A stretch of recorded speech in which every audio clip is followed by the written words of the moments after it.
Я слышал, о чем говорили говоруны, их толки о начале и конце. Я же не говорю ни о начале, ни конце. Никогда еще не было таких зачатий, как теперь. Ни такой юности, ни такой старости, как теперь. Никогда не будет таких совершенств, как теперь. Ни такого рая, ни такого ада, как теперь. И еще, и еще. Это вечное стремление Вселенной рождать и рождать.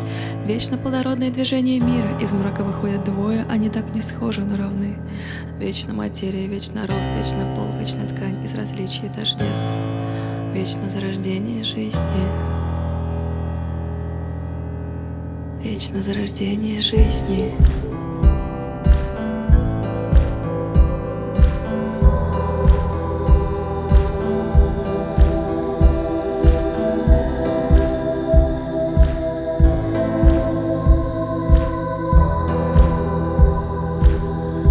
Незачем вдаваться в подробности, ученые неучи чувствуют, что все это так.